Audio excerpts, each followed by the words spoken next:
ఈరోజు సమ్మక్క గద్దెల మీదకి వచ్చే ఘట్టమనమాట. అత్యంత వైభవంగా ఎంతో మంది, ఎన్నో లక్షల మంది దీనికోసం ప్రత్యేకంగా ఎదురు చూస్తారో, ఆ ఘట్టాన్ని తిలకించాలి అనుకుని భక్తులు ఇక్కడికి విచ్చేస్తూ ఉంటారనమాట. ఈరోజు రాత్రికి గాని, సాయంకాలానికి గాని ఆ క్రతువంతా మనకి పూర్తయ్యే అవకాశం కనిపిస్తోంది. ఇప్పటికే కూడా అక్కడ చిలకలగుట్టలో ప్రత్యేక పూజలు, ప్రత్యేక ఆనవాయితీలు ఏవైతే ఉంటాయో అవన్నీ కూడా జరుగుతూ ఉన్నాయన్నమాట. ఇక్కడ మనం చూస్తూ ఉన్నాం. తండోపతండాలుగా క్యూ లైన్ లో జనం కదిలి ముందరకైతే వెళ్తున్నారనమాట.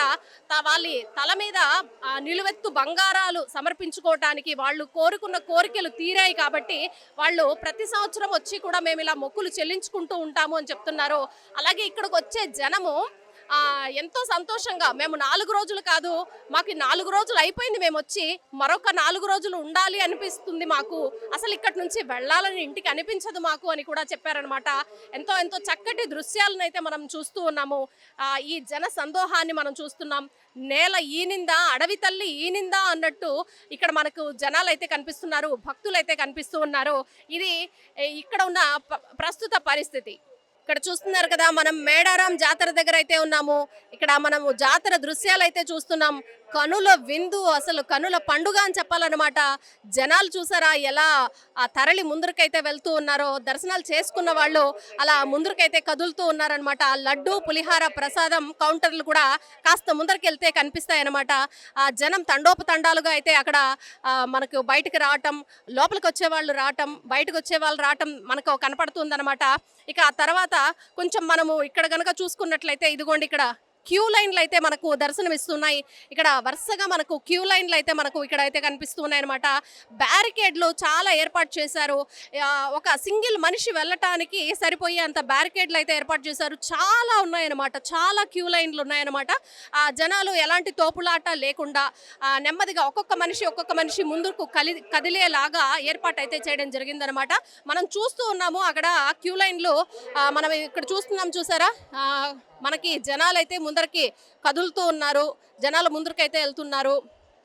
క్యూ లైన్లో వారి నెత్తి మీద మొక్కులు పెట్టుకొని వాళ్ళు నిలువెత్తు బంగారాన్ని వాళ్ళు మోసుకుంటూ అమ్మవారికి సమర్పించడానికైతే వాళ్ళు క్యూ లైన్లో అయితే ముందరికి కదులుతూ ఉన్నారన్నమాట. ఈ సమ్మక్క సారలక్క జాతర అంటే భక్తుల కొంగు బంగారం అని చెప్పాలి. ఈ అమ్మవారు చాలా పరమ పవిత్రమైన అమ్మవారు, అలాగే ఎంతో పవర్ఫుల్ అనమాట. ఒక్కసారి గనక మీరు అమ్మను తలుచుకొని కోరుకుంటే ఆ కోరిన కోరికలు తీర్చే ఆ కల్పవల్లిగా ఈ తల్లి జాతర చెప్పుకోవాలన్నమాట. చాలా పవర్ఫుల్ అమ్మవారు అనమాట. ఎంతో మంది భక్తుల విశ్వాసం అనమాట. వాళ్ళు సంతానం కానివ్వండి, వివాహం కానివ్వండి, చదువులు కానివ్వండి, ఉద్యోగాలు కానివ్వండి, ఆరోగ్యం కానివ్వండి, వాళ్ళకి ఏం కావాలో దాన్ని వాళ్ళు కోరుకుంటే ఆ అమ్మవారు ఆ సాకారం చేసింది. మాకు అడుగడుగున అమ్మవారు ఉన్నారు అన్న నిదర్శనం మాకు చూపిస్తోంది అంటూ భక్తులు వెల్లడించడం మనం చూసామన్నమాట. ఎంతో ఏర్పాట్లు కూడా మనము చెప్పుకోవాలంటే గత 20 ఏళ్ల ముందు కానివ్వండి లేదా ఇప్పుడు కానివ్వండి మనం పరిశీలించినట్లయితే మేడారం జాతర ఒక గొప్పదనము ఇంకా ఎక్కువ వచ్చింది అని చెప్పాలన్నమాట. అసలు ఇది చాలా విశిష్టమైన జాతర. మునుపు నుంచి కూడా చాలా అంగరంగ వైభవంగా జరుగుతూ ఉన్నప్పటికీ ఇప్పుడు ఏర్పాట్లు మరింత పకడ్బందీగా, మరింత ఎక్కువ సౌకర్యాలు కల్పించడం కూడా జరిగిందనమాట. షెడ్లు కానివ్వండి, క్యూ లైన్లో జనాలకి షెడ్లు ఏర్పాటు చేయటం, క్యూ లైన్లు ఏర్పాటు చేయటం, వచ్చే భక్తులకు ఎటువంటి ఇబ్బంది లేకుండా క్యూ లైన్లు అయితే ఏర్పాటు చేశారనమాట. ఇక్కడ చూస్తున్నారా, మనం మేడారం జాతర దృశ్యాలు చూస్తున్నాం. ఇక్కడ రోడ్డు ఒక్కసారి గమనించండి, ఇసుకేస్తే రాలనంత జనం అనమాట. అసలు ఈ నేల తల్లి ఈనిందా అన్నట్టు, అడవి తల్లి ఈనిందా అన్నట్టు మనకు కనిపిస్తుంది. ఏ రోడ్డు కూడా ఖాళీగా లేదనమాట. వచ్చిపోయే జనాలతో గుంపులుగా జనం తండోపతండాలుగా అయితే ఇక్కడ మనకైతే దర్శనమిస్తూ ఉన్నారు. కదిలి వస్తున్నారు చూడండి, వాళ్ళ మొక్కులు తల మీద పెట్టుకొని కదిలి వచ్చే జనం మొక్కులు చెల్లించుకోవటానికి అటు నుంచి మనకు ఆ దారి నుంచి అయితే కనిపిస్తూ ఉన్నారు. వస్తూనే ఉంది, చూసారా, జన ప్రవాహం అని చెప్పాలండి. జన ప్రవాహం ముందరికి తరలి వస్తుంది చూడండి. అక్కడ మనకి వేషధారణలు వేసుకొని రకరకాల వేషధారణల్లో, అలంకరణల్లో మనకి కనిపిస్తూ ఉన్నారనమాట భక్తులు. గిరిజన సంప్రదాయంగా చెప్పవచ్చు అనమాట. మనకు అక్కడ కనిపించే దృశ్యాలు గిరిజన సంప్రదాయంలో భాగంగా డప్పు చప్పుళ్లతో ఒక బృందం అని చెప్పాలి. వాళ్ళు అంటే ఒక ఊరి జనమంతా కూడా, లేదంటే కుటుంబానికి సంబంధించిన వాళ్ళంతా కూడా, ఆ గ్రామానికి సంబంధించిన వాళ్ళ వీళ్ళంతా కూడా తండోపతండాలుగా అయితే ఇక్కడ మనకైతే దర్శనం ఇస్తూ ఉన్నారనమాట. ఇంకా మనము దానికి కొంచెం ముందుగా చూసుకున్నట్లయితే ఇక్కడ షాప్స్ అనమాట. అంటే మనకు పూజా సామాగ్రి కావాల్సిన షాప్స్ కూడా అయితే మనకు దర్శనమిస్తున్నాయి. కొబ్బరికాయలు కానివ్వండి, పసుపు కుంకుమ కానివ్వండి, అలాగే నిలువెత్తు బంగారం. బంగారం అని దేన్ని అంటున్నాము అంటే బెల్లం అనమాట.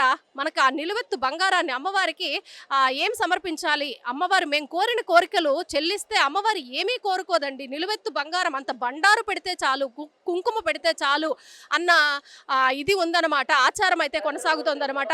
ఎంతో భక్తి శ్రద్ధలతో పసుపును, కుంకుమను, అలాగే నిలువెత్తు బంగారం, ఈ బెల్లం ఏదైతే ఉందో మనం క్యూ లైన్ లో ఉన్న భక్తుల్ని కూడా చూసాము, తల మీద మోసుకుంటూ వస్తున్నారు. వాళ్ళు చూసారా, చిన్న పెద్ద అని తేడా లేదండి. ఎంతో అపురూప దృశ్యం అనమాట ఇది. కనుల విందు చేసే దృశ్యం అనమాట. ఇక్కడ చూసారా భక్తులు, మనకి మన వలయం టీవీ ప్రేక్షకులని చెప్పాలా, సబ్స్క్రైబర్లని చెప్పాలా, మన అభిమానులని చెప్పాలన్నమాట. మనకు వాళ్ళు స్పందిస్తూ మనకి వాళ్ళు చెయ్యి ఊపుతూ మనకు టాటాలు చెప్తూ ఉన్నారనమాట. ఎంతో సంతోషంగా మనకి చూడండి, మన సబ్స్క్రైబర్లు అనమాట. వీళ్ళంతా చాలా చాలా సంతోషంగా ఉంది. వాళ్ళు మనల్ని చూస్తూ ఉన్నారు, మనం వాళ్ళని కవర్ చేస్తూ ఉన్నాము. చూసారా ఎంతో సంతోషంగా ఆ మహిళలు, కుటుంబ సభ్యులు, చిన్న చిన్న పిల్లలు ఆ అమ్మవారికి మొక్కుబళ్ళు సమర్పిస్తూ వాళ్ళు మనల్ని చూస్తూ ఉన్నారు, మనకి రెస్పాన్స్ అవుతూ ఉన్నారు. అది అనమాట.